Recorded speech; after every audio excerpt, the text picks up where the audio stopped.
Olá, início de ano e você quer mudar de hábito?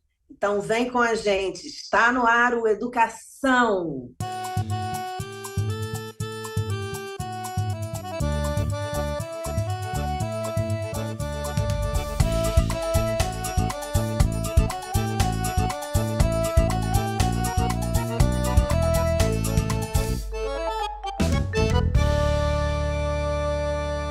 Minha convidada de hoje é a psicóloga Daniela Faerti. Muito prazer em recebê-la, Daniela. Muito bem-vinda. Prazer, Daniela. Que bom estar aqui falando desse assunto. Duas Danis vão ter muita história para contar. Com certeza, em dobro, né? Em dobro. Com certeza. Vamos começar. Eu gosto de começar sempre lá pela infância, porque ela fala muito da gente. Antes da gente entrar no assunto que o pessoal mais está ligado, que é a mudança de hábitos. Com certeza o pessoal quer ouvir muito a respeito disso. Mas você é de uma cidade, você é de Barbacena, de Minas Gerais. Como é que foi a sua Isso. criação, Dani? Na verdade, eu vim para o Rio com 4 anos, então eu acabei cariocando, por isso que eu não tenho tanto sotaque. Mas Uhum. eu tive uma criação que eu digo moderada, não tão rígida, também não tão passiva, liberal. Então, desde então, eu moro aqui no Rio com os meus pais e a minha irmã. E é interessante você falar dessa coisa do passado, como a construção de hábitos vem desde a família, né? Alguns a Ah, gente constrói enquanto adulto, mas os mais enraizados muitas vezes vêm lá desde a nossa infância. E é por isso que algumas vezes a gente tem que olhar para isso também. Que uma entendi. coisa já interessante sobre mudança de hábito é que não necessariamente o que fez com que a gente começasse um mau hábito é o que mantém ele agora. E às vezes a gente já acaba mexendo numa coisa ou na outra. Um exemplo é a pessoa engordou ou parou de fazer exercícios durante a gravidez. Agora o filho já é adolescente e tal, a pessoa nunca mais retomou aquilo. Ou seja, o que manteve ela fora não foi a mesma coisa o que manteve o mau hábito dela não foi a mesma coisa que introduziu o mau hábito, foi depois questão de trabalho, enfim, e outras questões. Então, isso já é uma dica aí para conhecer sobre o seu hábito. Entendi. E a partir daí trabalhar essa mudança. Isso, isso. Entender E cada como é pedacinho dele.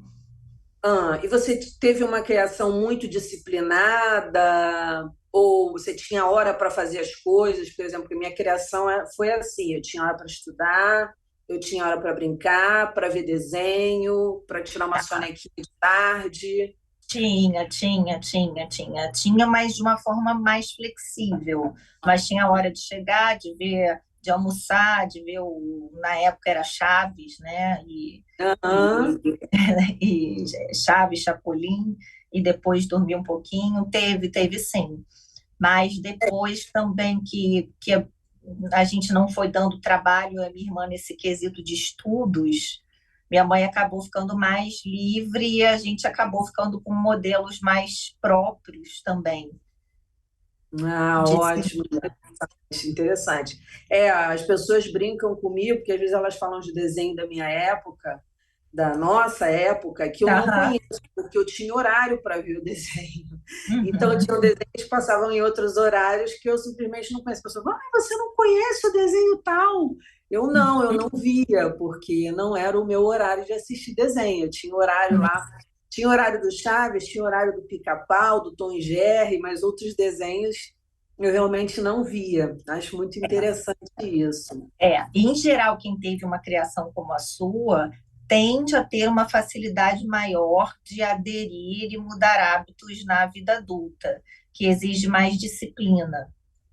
É uma Uhum. tendência, não sei se isso aconteceu com você, às vezes umas pessoas se rebelam, ficam justamente o contrário, né? Por tanto É, controle. eu me Depende. revelo o contrário, eu me revelo o contrário. Eu, assim, não sou tão uma pessoa tão. Se eu me impuser, se eu falar para mim, não, eu vou colocar, eu vou colocar.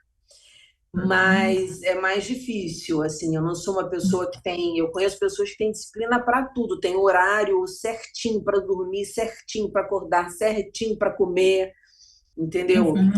Essa Uhum. coisa de comer eu tive que mudar na minha vida, porque as pessoas que conviviam comigo falavam, vem cá, você não come não, porque eu não tinha horário assim para almoçar e às vezes almoçava muito tarde, porque me engajava em alguma coisa e aí acabava deixando de comer e tendo uma alimentação complicada por conta disso. E quem convivia Uhum. comigo ficava assim, abismado. Como é que dá essa hora e você Passa não o comeu dia sem ainda? comer, né? Uhum. É, eu não sei explicar muito bem isso, não, porque criada eu fui com disciplina. Mas às vezes é isso, às vezes a disciplina vem também num formato de controle, de uma rigidez, que na vida adulta, não necessariamente se a pessoa não se revelou na adolescência, na vida adulta é muito difícil de manter Uhum, essa disciplina regrada, o próprio trabalho, às vezes, né, uhum. impede isso, os relacionamentos, né, como é que você, às vezes vai ter um aniversário, um jantar durante a semana, a vida adulta, ela fica mais complexa de ser tão delineada, assim. E você falou de trabalho, eu trabalhei um tempo, muito tempo como repórter, e a Uhum. gente tem horário mesmo, que você está na rua cobrindo uma matéria, fazendo um negócio, não tem como você parar para almoçar, porque o acidente, ou enfim, o evento, a notícia não vai parar, as pessoas não vão parar todas para você sair para almoçar. Então você tem que estar ali fazendo isso. Talvez tenha sido daí que rolou, né, que Essa, aconteceu, a falta de disciplina em essa, comer, por essa exemplo. falta de disciplina em comer, mas é interessante o que você está falando, isso acabou sendo uma adaptação, porque quem tem uma rigidez muito grande sobre a hora de comer, no trabalho que você fazia, ficaria ansioso por estar Uhum. ali. Então, existe a disciplina e existe também os modelos adaptativos, que Eu me é isso que adaptei você está bem. falando. Ele começou num momento em que aquilo fazia sentido, mas agora você pode pegar o seu horário para comer e mesmo assim você não mudou esse hábito, aquilo que eu estava falando no início. Começou Exato. por uma necessidade de adaptação e que foi bem, e agora é um outro momento. Com relação ao horário de acordar também, às vezes eu entrava no trabalho 6 horas da manhã, às vezes era 2 da tarde, e às vezes eu não tinha hora para sair, eu já trabalhei 22 horas direto. Então, assim, Uhum. de vir em casa, só tomar um banho e voltar para a redação. Então, acho que isso também embaralhou lá, Com certeza, com, esses meus com anos de certeza. reportagem. Uhum, uhum. E É, o seu... aí, por favor, Oi? você ia falar alguma coisa? Não, não, e eu acho que é isso. O seu trabalho acabou moldando uma dificuldade de ter qualquer tipo de disciplina. Mas mesmo nesses modelos, há de se ter uma forma de mudança de hábito. É claro que é mais difícil. A gente vai falar do que dificulta, do que facilita, mas sempre tem um jeito para cada modelo. E nesse sentido, então, assim, você teve uma disciplina, mas não tão regrada. E quem era a figura na sua família, assim, forte, que você traz lembranças, que te influenciava mais? Acho que sobre isso minha mãe que cuidava mais da. Os dois são médicos, sempre trabalharam, mas dentro da perspectiva até machista, né? Minha mãe cuidava mais das filhas. E tem Então, assim, alguma coisa, tem algum hábito dela, alguma palavra que você traga até hoje? Um hábito acho dela, por exemplo, que outro dia eu peguei um hábito da minha avó que me criou, e eu me peguei com o mesmo hábito. E eu queria saber se você tem isso, se você já detectou isso em você. olha, eu acabei pegando, tal, me influenciando profissionalmente, né? Porque ela é psiquiatra, eu sou psicóloga, mas hábitos assim do dia a dia, acho que nós somos diferentes. Nós Uhum. somos Mas nem diferentes. nada assim em casa, por exemplo, que depois eu vou te dizer o que que me pegou. Não consigo lembrar agora alguma coisa específica que eu possa dizer isso é dela. Tem coisas específicas do Hum. meu pai, né? De perder pequenas coisas, uma leve desatenção, isso de esquecer chave e tal, maus hábitos. Tem algumas Aham. coisas assim. Ah, tem um hábito que é interessante de estar sempre em casa sem estar com roupa rasgada, uma assim, tá sempre em casa arrumadinha, quase como se ela se comprasse roupa para ficar em casa, não uma roupa chique, mas não era Sim. porque se está em casa que tinha que botar aquelas blusas largadas ou alguma coisa assim. Isso acabou ficando. Legal, que aí dá para você descer, fazer alguma coisa, não tem que trocar de Isso, roupa para comprar um pão, por exemplo. isso. Eu vi um hábito assim muito interessante, mas eu acho que as mulheres não têm esse hábito. A minha avó tem Alzheimer, tem 101 anos, e Nossa. quando tiram a comida, o pratinho de comida dela, tem sempre um paninho, né, de prato, e ela com a mãozinha dela vai arrumando o paninho de prato. A gente acha muito interessante, né, como a pessoa tem um hábito e ela continua com aquele hábito. Você faz 101 anos. Aí eu até falo para as meninas: olha, deixa um paninho de prato embolado para ela exercitar a mente ali, Claro. tentar dobrar o pano. E eu tenho coisa com pano de prato, entendeu? Se o pano de Uhum. prato está virado em casa, está dobrado, está amassado, alguém pegou, fez alguma coisa, deixou um pano de prato ali. Isso é uma coisa que me incomoda, que eu pego o pano de prato e E dobro e coloco pendurado, e tem que estar penduradinho com um desenho, não sei o que, certinho. Eu tenho isso, entendeu? Com pano de mas prato. É muito interessante. é interessante porque não foi uma coisa que você foi lá pensou, quero aprender a fazer isso. Foi automático. Eu acho É, que já até a gente pode ir falando do porquê que é tão difícil mudar hábitos, usando esse exemplo perfeito, né, da sua avó. Os hábitos, né, a gente tem um modelo de economia cerebral que eles precisam ser automatizados.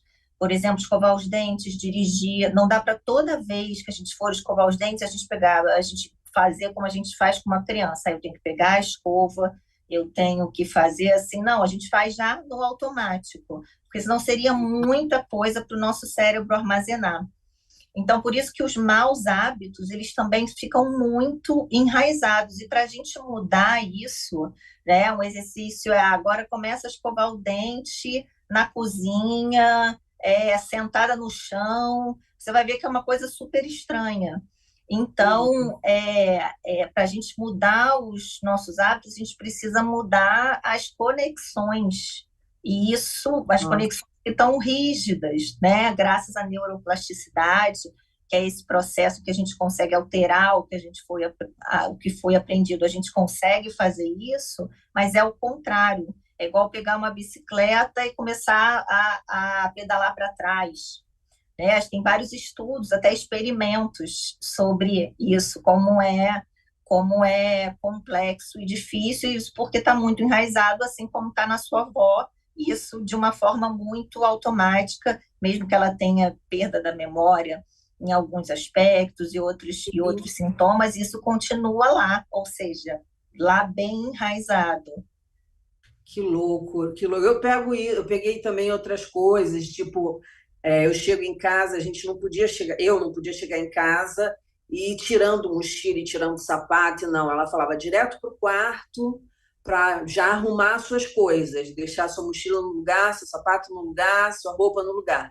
Eu não consigo fazer diferente. E eu acho isso o Uhum. máximo. E aí, quando Sim. você vai casar, de repente você casa com uma pessoa que já chega tirando tudo, fala, não, olha só, minha avó me ensinou, isso eu já detectei. Minha avó me ensinou, e é legal porque você mantém as coisas arrumadas, entendeu? Não tinha Uhum. toque, mas tinha essa questão da arrumação, né, de manter sempre as coisas arrumadas, manter a casa limpa, limpar a casa todo dia. Tinha essa Uhum. questão. Eu não tenho essa questão de estar limpando a casa todo dia, até porque eu trabalho fora, então não tem como, é uma outra pegada. Mas eu Sem acho isso dúvida. legal em mim. Porque depois a casa fica toda desarrumada, você tem que arrumar. Você já chega da rua, já chega, bota suas coisas lá no lugar. Como é que foi, decidir fazer psicologia? Eu sei que tem uma história aí. Ah, essa história é complexa, né? Porque na época, né, famílias mais tradicionais tinham muito aquele clichê do fazer medicina, engenharia ou direito. Hoje em dia é muito diferente Uhum. disso.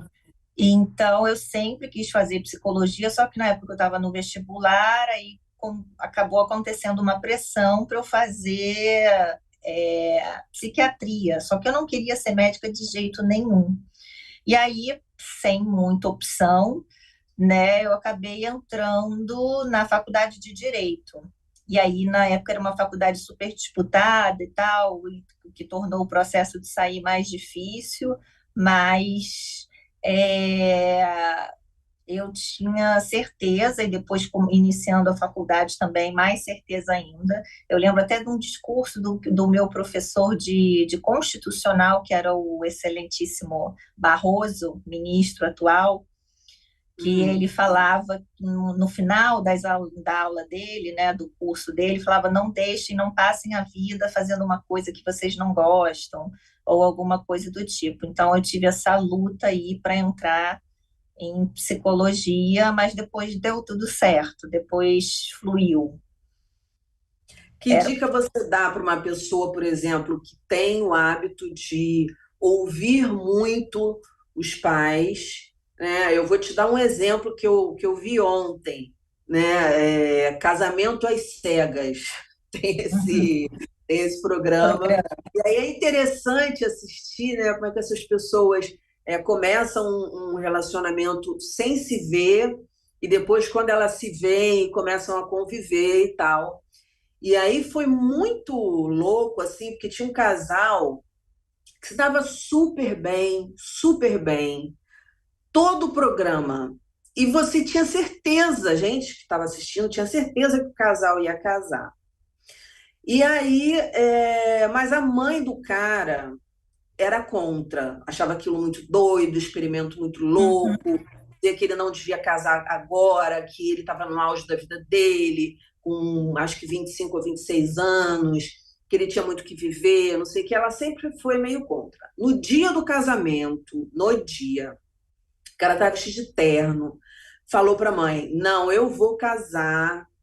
Vocês podem ter a opinião de vocês, mas a vida é minha, blá, blá, blá. Eu vou dizer sim para ela, blá, blá, blá, blá, blá, blá, blá. Quando chega no altar, o cara diz não. E assim, a gente, telespectador, fica assim, meu Deus, mas como pode? Aí depois ele entra até para se justificar, e aí Freud explica: não, não foi a minha mãe, não foi a minha mãe, não. Eu que não queria mesmo. Quem quiser achar que foi a minha mãe, que se dane, meio assim. E Uhum. aí você rompe isso, né? Você vai, sucumbe, vamos dizer assim, me disse eu estou errada, uma primeira vez indo lá para o direito, e aí um professor seu acaba te estimulando, né? Uhum. Você acaba ouvindo alguma coisa e aí você muda. Como é que a gente faz isso? Porque muita gente tem essa influência. Eu vi ontem num programa super recente, entendeu? De o pai e a mãe terem um peso enorme. Já tem, Enorme. né? Já tem, obviamente, já tem. Mas mesmo a pessoa adulta, já convicta do que quer, chegar É lá muito. e fazer o cara mudar de ideia, assim, de Sim. repente. O que eu acho que a principal e o melhor exemplo é que se você segue, né, naturalmente os desejos dos seus pais sem respeitar os seus, aos 40 você vai se arrepender. É que aos 20 e poucos é muito difícil você ir contra os desejos da sua família. Tem algo que a gente chama que é o dilema de lealdade. É um dilema do sistema familiar que é muito difícil a gente fazer algo que é muito diferente do que a nossa família deseja para a gente. É como Uhum. se a gente estivesse fazendo uma espécie de rompimento. Não é, mas é assim que aquela pessoa se sente naquele momento, como foi o caso, né? Se sentindo indo contra. E aí a pessoa tem que ter uma força interna muito grande para bancar isso. É uma força interna muito, muito grande para bancar. está frustrando os pais. Eu acho que essa é a dica, né? É você poder suportar, frustrar os seus pais. Se você está fazendo alguma coisa que você acha que é saudável para você, que é responsável, que não é, né,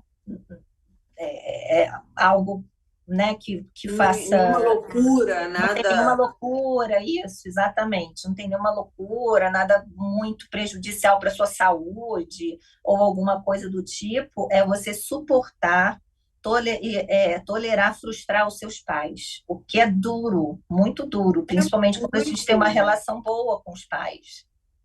É muito porque eles vêm com argumentos. Uhum, E aí eu uhum. queria essa dica sua. Você já falou algumas coisas, mas eu queria mais dicas em relação a isso, porque me espantou muito. Porque eles vêm com argumentos. Ela veio falando: você é lindo, você tem 26 anos, você tem uma vida toda pela frente. E ela falava: casamento é sério, casamento é sério, casamento é sério, sabe? Como se fosse uma coisa que o cara. Claro que a gente não casa pensando em separar, mas o cara vinha muito bem com a menina, então poderia dar certo. Tem gente que Claro. casa com, sei lá, 19 anos, 20 anos e fica. Eu conheço pessoas e ficam casadas muito tempo, Uhum, uhum. né? Já acertam de primeira. Então, não se sabe, a gente nunca sabe, o futuro é incontrolável. E aí os pais chegam e ela falava: não, mas tudo bem, você quer escolher, você escolhe. Aí ela vinha: casamento é muito sério, casamento é muito sério. Tipo uma lavagem cerebral Porque mesmo. aí já vem um peso, né, de uma introdução de crenças de que, por exemplo, então implícitos nisso, crenças do tipo, você não pode se separar. Se você casar, você não pode se separar. Então, acaba tornando aquilo mais pesado do que é na verdade. É claro, ninguém casa para se separar, mas esse discurso da mãe traz outras crenças. Então, assim, olha, se você fizer isso, você nunca vai poder se arrepender.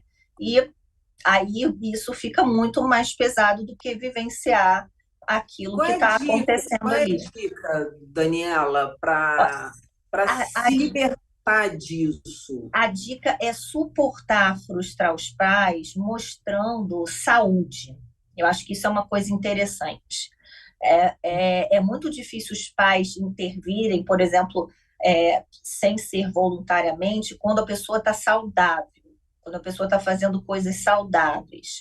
Então, frustre os seus pais e se mantenha em algo saudável, por exemplo, se ele fosse casar, largar o trabalho, largar tudo, aí seria uma outra história. Ele poderia estar fazendo um movimento mais impulsivo, não. Agora você frustrar os seus pais e fazer coisas que são saudáveis e estando saudável, cuidando da sua saúde física, mental, você não tem por que ter esse peso. E, em geral, depois de um tempo, os pais tendem a também a aceitar. É um movimento dos pais de tentar impedir, mas depois eles tendem a aceitar. Então, as dicas são essas,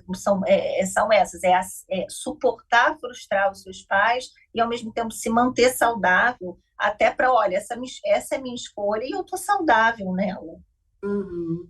Eu ouço muita história, porque eu entrevisto muitos poetas, muitos Uhum. artistas, no geral.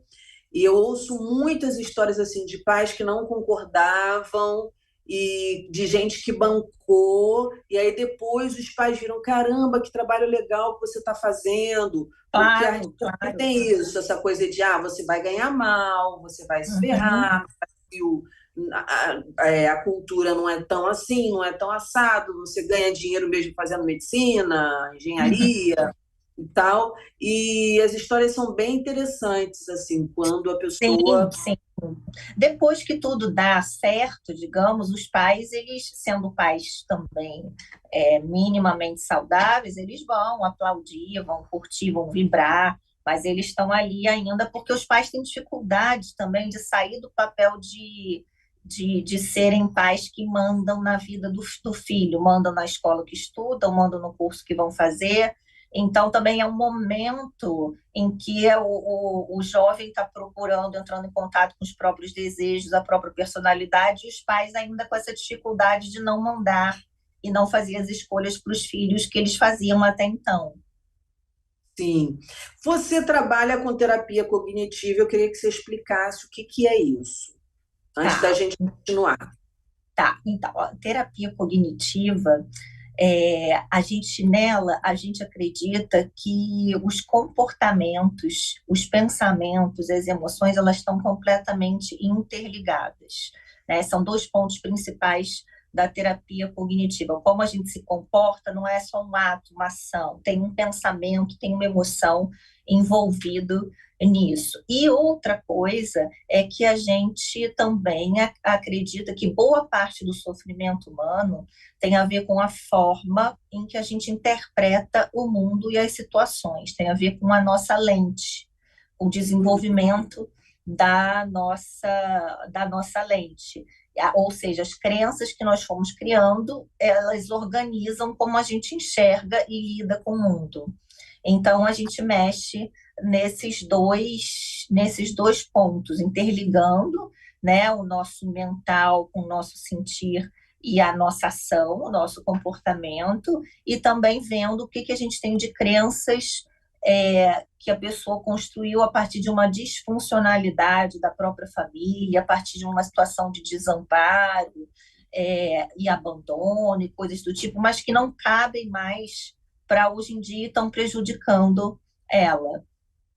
Como é que quebra isso? Por exemplo, uma pessoa que tem crença de desamparo, de abandono, que são palavras muito fortes que você disse. Como é que você Uhum. corta, você quebra isso?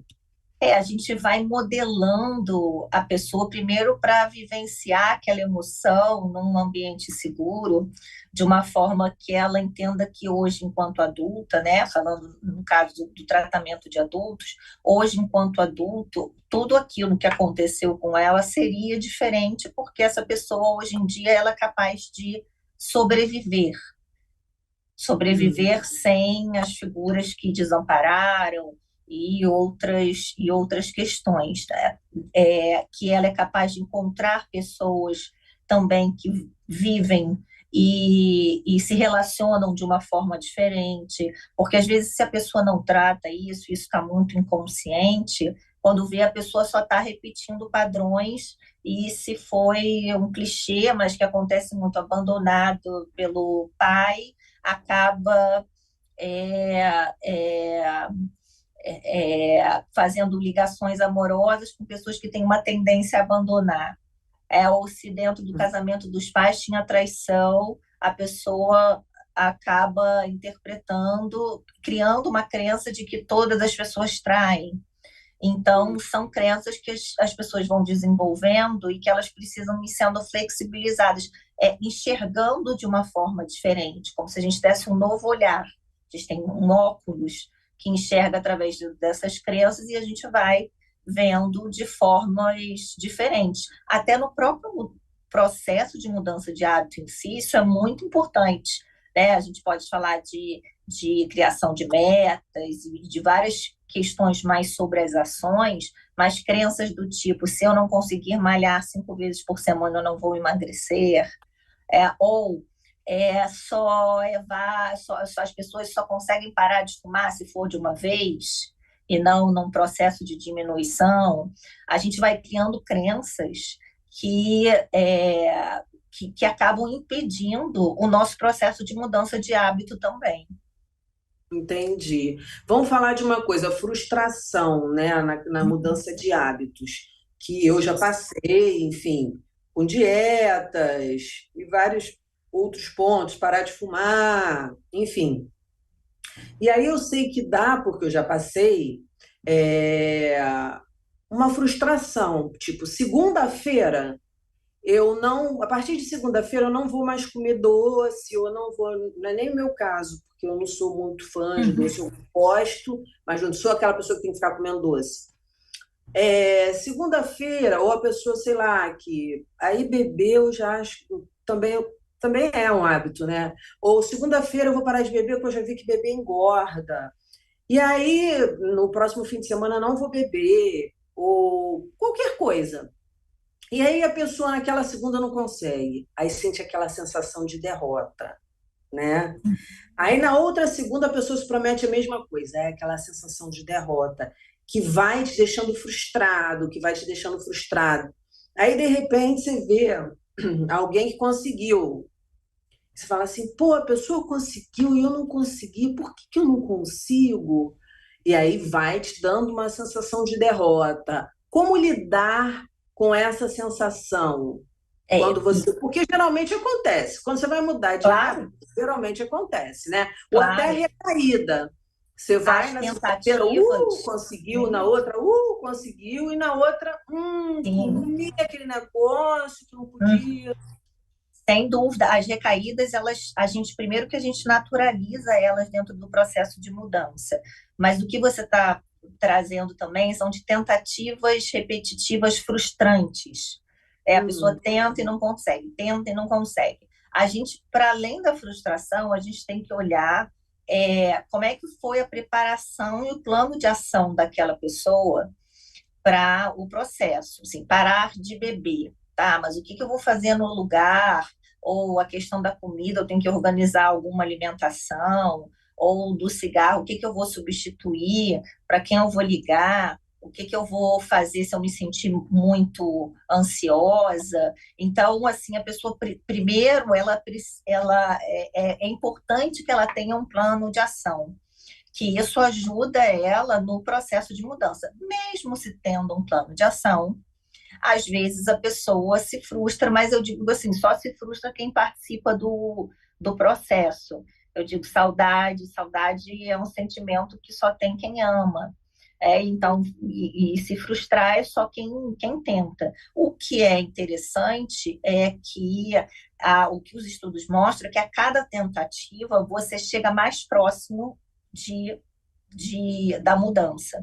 Então, é muito importante que essa pessoa consiga ver essas frustrações de tentativas como um degrauzinho do processo de mudança, e não algo que baixe a confiança e ela vai vendo que cada vez mais ela não vai conseguir é, fazer isso. Então, cada vez que tiver uma frustração nesse sentido, da próxima vez, o que que eu posso fazer diferente? Ou não, fiz tudo certinho, mas não deu essa semana. O que está acontecendo? Estou me sentindo muito ansiosa, eu sinto um vazio. Então, é muito importante esse mapa, né, do que acontece quando você tira ou quando você tenta trocar um hábito.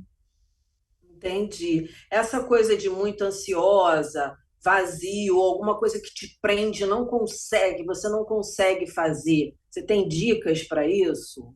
Não consegue fazer para. Por Porque exemplo, fica. você marcou de, sei lá, é, escrever alguma coisa, parar de fumar, parar de comer muito, e você, de repente, você tem alguma coisa que você trava, simplesmente trava. Uhum. Tá, tá. A gente tem que entender por que que essa pessoa está travando. Isso é um processo também, mas se a pessoa às vezes não quiser adentrar nesse aprofundamento, que exige um aprofundamento Sim, emocional, é saber que tipo de recurso a mais eu posso colocar para me ajudar. Por exemplo, medicação. Será que eu uhum. posso recorrer a uma medicação? Claro que indo ao médico prescrito ou coisas do tipo. Será que eu posso usar algum outro tipo de suporte que possa me ajudar? O que que eu posso implementar? Ah, está difícil de fazer comida, então vou comprar uns congelados. O que que eu posso implementar como recursos de ajuda?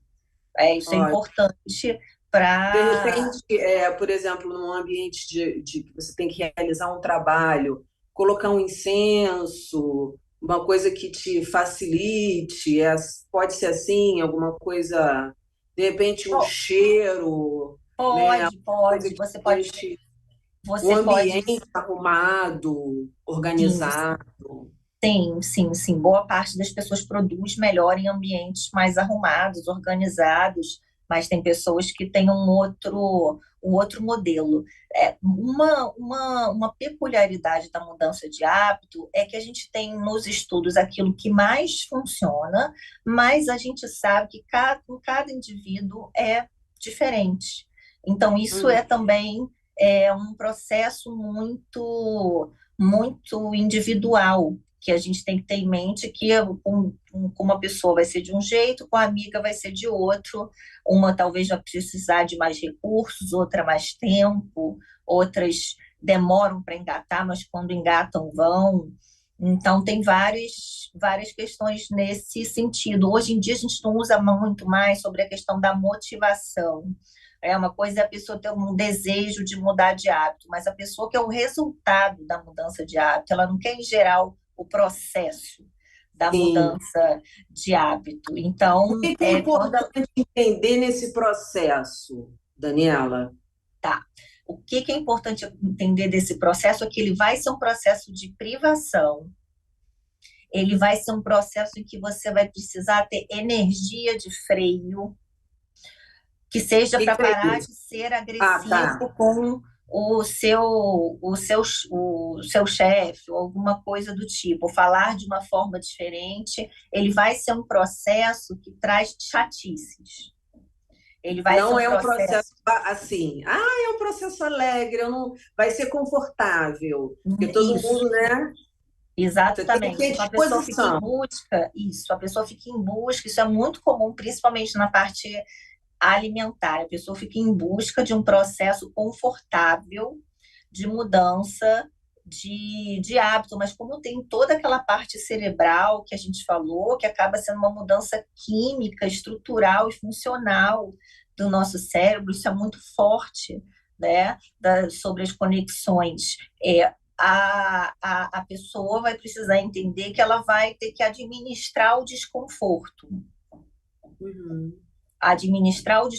suportar o desconforto, saber que esse desconforto é passageiro e muitas vezes utilizar outros recursos para lidar com esses desconfortos. Muitas vezes ir para um plano mental, que a gente chama, né, de começar a enxergar as coisas de uma forma diferente também. E uma coisa muito interessante sobre mudança de hábito, mudança de comportamento em geral, que nem é muito falado, é que as pessoas em geral, elas acham que elas têm que mudar o hábito por aquilo que é o principal para a maior parte das pessoas. Por exemplo, parar de fumar tem que ser importante para a saúde. Uhum. Pode ser que para aquela pessoa parar de fumar seja muito mais algo que ela queira provar para ela que ela consegue do que exatamente uma questão de saúde. Então, a gente entrar em contato com os nossos reais desejos, mesmo que não sejam os mais bonitos ou os que deveriam ser, dentro de mudança de hábito, pode ajudar a gente a isso. Não, eu quero isso para provar que eu consigo. Ah, eu quero isso não é pela saúde, é porque eu quero ter um corpo bonito. Então, isso é uma coisa eu quero isso para conseguir manter o meu trabalho. Então, não é só aquela coisa, não, eu quero isso porque eu deveria ser assim, ou porque todos sabem que para a saúde as coisas deveriam ser dessa forma.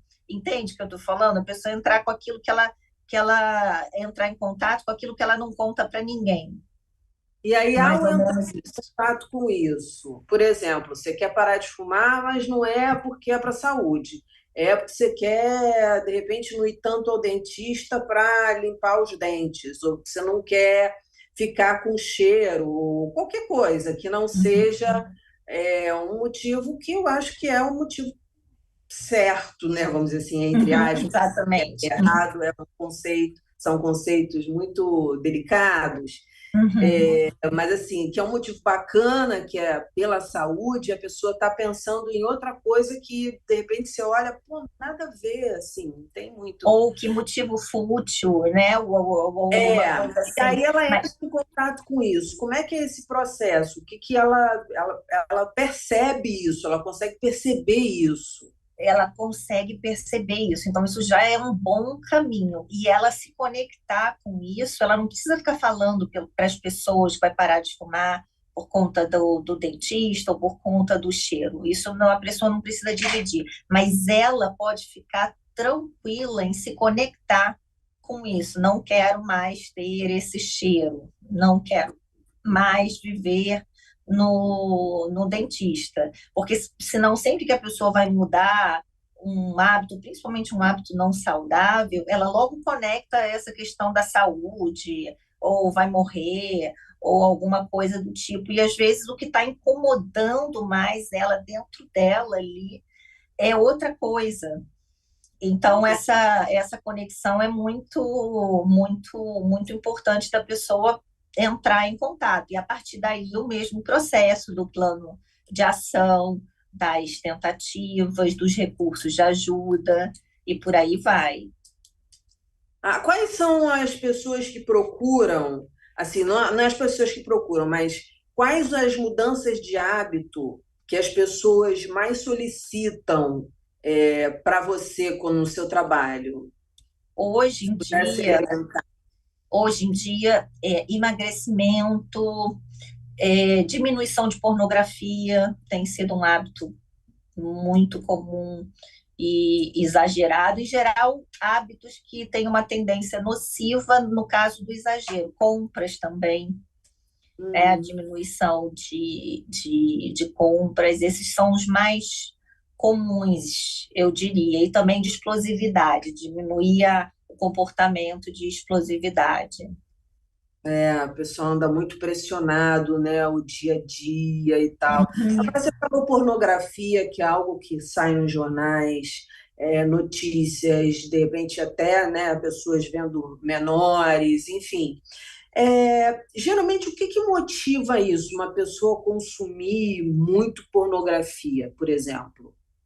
A gente não considera o consumo de pornografia algo não saudável, a gente considera o excesso, né, O excesso, estou falando sempre o de excesso. excesso é porque, assim como um doce ou coisas do tipo, quaisquer coisas que liberam muita dopamina no nosso cérebro, tem uma tendência adictiva, ou seja, viciante, compulsiva. Então,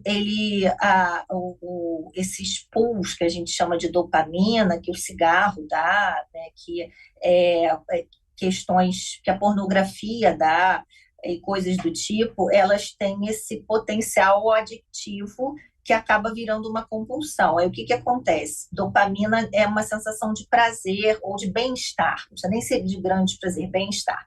Aí a pessoa começa a ter problemas no trabalho, ou está numa semana mais melancólica, ou alguma coisa do tipo, aí começa a usar muito mais aquele recurso acessível de bem-estar, que no caso é não saudável. E aí entra a pornografia, o cigarro, a compra, o que for, que para cada um vai liberar dopamina. Então, por isso que isso tem que ser feito com cuidado, limitação, e o exagero pela acessibilidade também, né? O uso da Tudo internet, né? Pessoas que não conseguem largar o celular.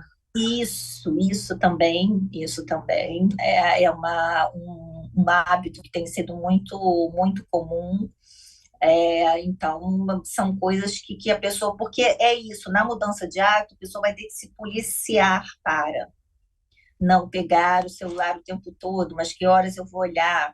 Então, tem um desgaste de energia. Ah, uma coisa muito importante sobre essa questão da energia é que todos nós só temos 100% de energia, todo mundo só tem 100.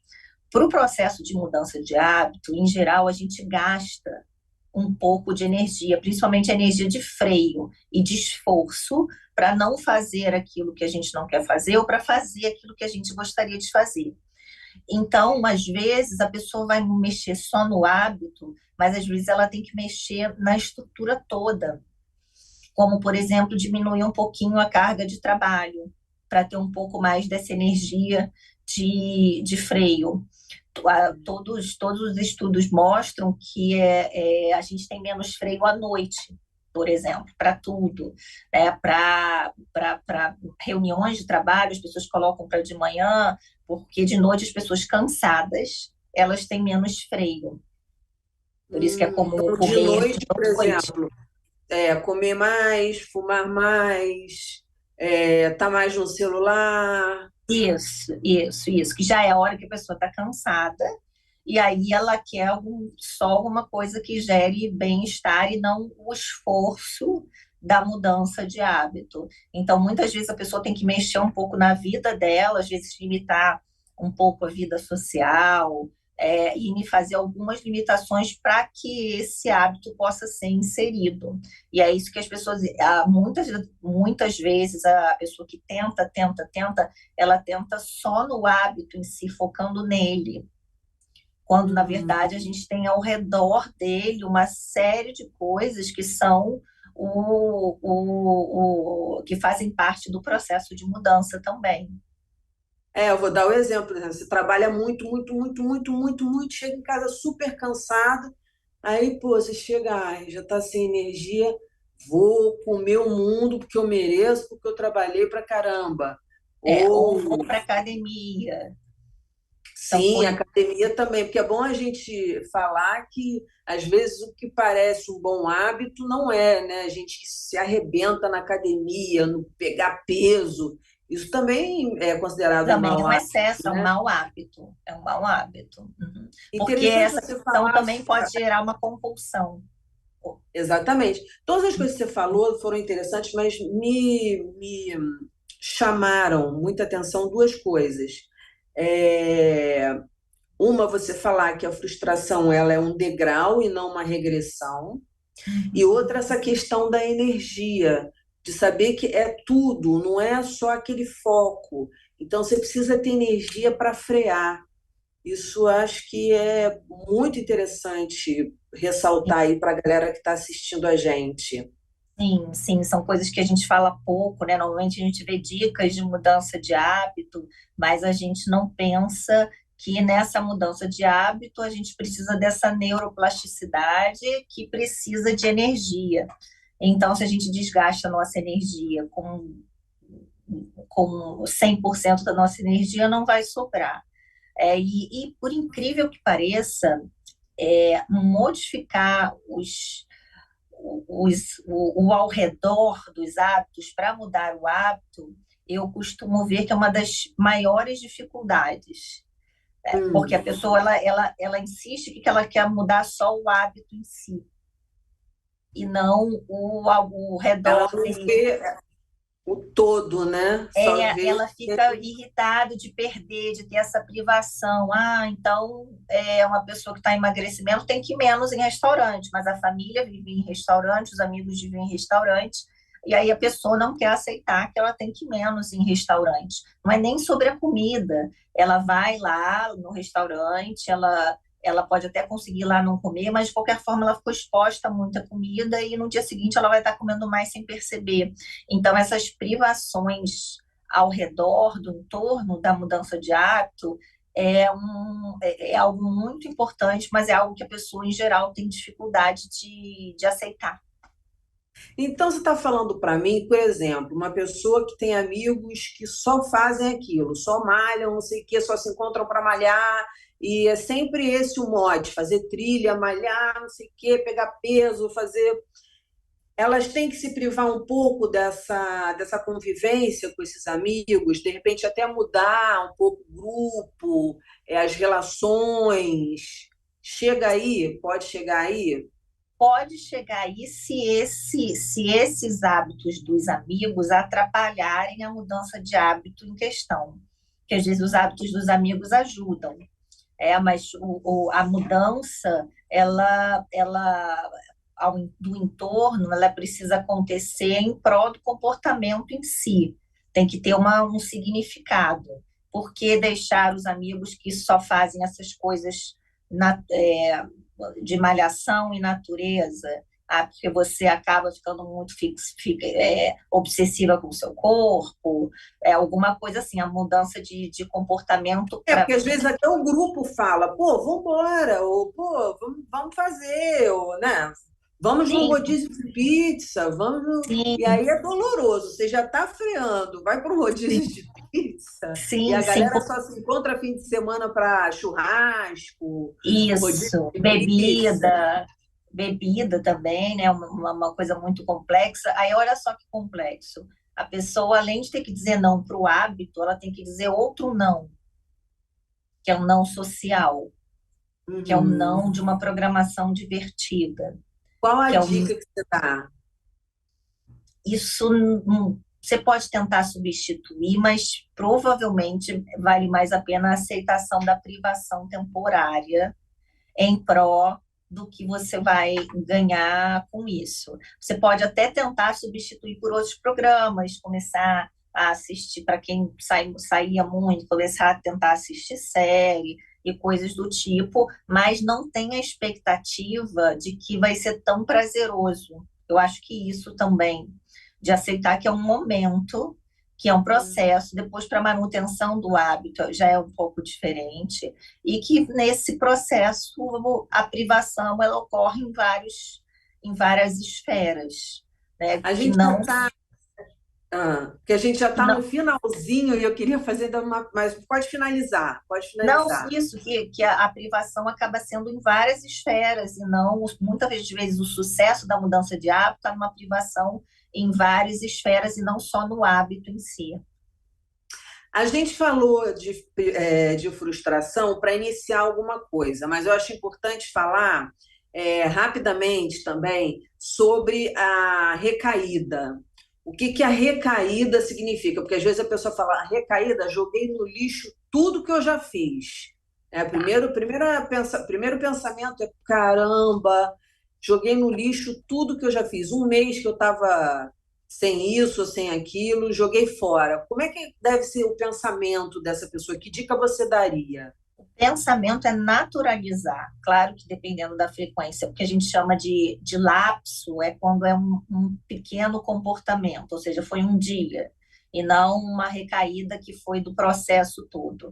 Que a pessoa tente não transformar os lapsos em uma recaída, mas que cada recaída seja uma chance de aprendizado que deu errado para uma próxima vez a pessoa fazer de novo. E pode não ter dado nada errado e fez parte ali do movimento, e a pessoa vai adentrar de novo na roda. A gente, né, diz que tem uma roda de mudança e que às vezes tem ali uma recaída, e é só a pessoa voltar para a roda. E é Não, natural, é normal. é natural, mas ela precisa ter uma frequência diminuída para que a pessoa, se ela naturalizar demais a recaída, quando ela vê, ela tem uma diminuição do comportamento, mas está sempre recaindo. Então, é uma Uhum. naturalização de que ela faz parte do processo, mas que é para ela ser exceção. E detectar qual foi o gatilho, né? De repente foi um Isso, gatilho ali, por exemplo, isso, parar de isso. fumar, ela bebeu. É difícil, Isso, né? ou aprendizado, foi um gatilho comportamental, bebida, ou se estressou com o marido, ou teve tarefas demais para fazer, ou seja, cansaço, exaustão, estressores, né, que a gente não tem como fugir, são boa parte fazem boa parte dos gatilhos de recaída. E para finalizar, mais duas perguntas. Você falou em dopamina, que a pessoa consome aquilo para ter dopamina, blá, blá, blá, blá, blá. Durante esse processo, ela vai ter menos dose do que ela está acostumada. Quando o processo finaliza, né, quando você, estou livre, para a pessoa, só para dar um incentivo para o pessoal que está assistindo, quando o processo finaliza, ela vai ter a dopaminazinha dela tranquila de novo, vai Ela estar vai ter, ela, bacana. Ela vai ter, mas vai ser num processo diferente. Ela vai ter mais a serotonina, porque ela vai entrar num processo de satisfação e reforço dela ter conseguido aquilo. Ela não vai ter aqueles picos de dopamina que acabam sendo os comportamentos mais nocivos que ela tem. Mas por que as pessoas se mantêm em mudanças de hábito? Porque elas veem naquilo uma grande satisfação, um poder. Eu digo, mudança de hábito é poder. As pessoas que conseguem, elas sentem isso. Nossa, que poder! Se sentem poderosos e poderosos e poderosas, né? Então, eu acho que isso acaba gerando um grau de satisfação que faz com que ela mantenha esse processo, mas não dopamina da mesma forma. Eu acho que o organismo também muda, né? Acaba produzindo dopamina, enfim, por meio da vida dela, de outros Isso, de hábitos. outros hábitos, vai produzindo satisfação por outras vertentes, por outras vias. Sim. Então, acho que tem porque a pessoa apesar da pessoa ter muito dopamina no mau hábito, ela está sempre também chateada porque não está conseguindo, ou chateada pelo que o resultado daquilo está trazendo para ela, para o casamento dela, ou para a autoestima dela. Então, tem um sofrimento. E quando a pessoa consegue isso, ela vai para um outro espaço de satisfação, Realização. realização, confiança, até para outras Perfeito. mudanças, né? Tem gente que vai fazer uma mudança de hábito e quando vê, se sente capaz daqui a pouco de abrir a própria empresa. Tem muitas coisas Sim, envolvidas para nesse inspirar processo. pessoas. E aí, para terminar, Daniela, eu queria que você deixasse aí um recadinho para o pessoal que assistiu a gente até agora, que estava na expectativa aí de ouvir essas riquíssimas dicas que você deu, para a gente encerrar o programa assim. Eu acho que o que fica duas palavras que a gente acabou não usando, o processo de mudança ele requer paciência, que é uma coisa que está em falta hoje em dia. Então, paciência consigo mesmo, paciência com o processo, porque às vezes vão precisar de tentativas diferentes. Então, fica com essa dica da paciência de suportar o desconforto, de não estar mais fazendo aquele hábito que você gostava, mas que era nocivo. Então, acho que essa que fica como uma dica. E está sempre com planos de ação, ou tentando modificar, ou acessando recursos de ajuda sempre que possível. Perfeito. Daniela, muito obrigada pela entrevista, foi riquíssimo. Eu acho que muita gente aí vai pegar várias Ai, dicas que tomara. você deu ao longo do programa. Tinha mais tantas e tantas perguntas para te fazer, mas a gente infelizmente tem um tempo. Eu vou pedir para você Uhum. esperar um pouquinho, que eu vou me despedir do público e já volto para conversar com você. Tá ótimo. Obrigada, foi um prazer. Tchau, pessoal. Espero que consigam usar. Prazer foi nosso. E para você que ficou com a gente até agora, um beijo grande, saúde, saúde e até semana que vem, no mesmo horário, aqui na TV Alerj.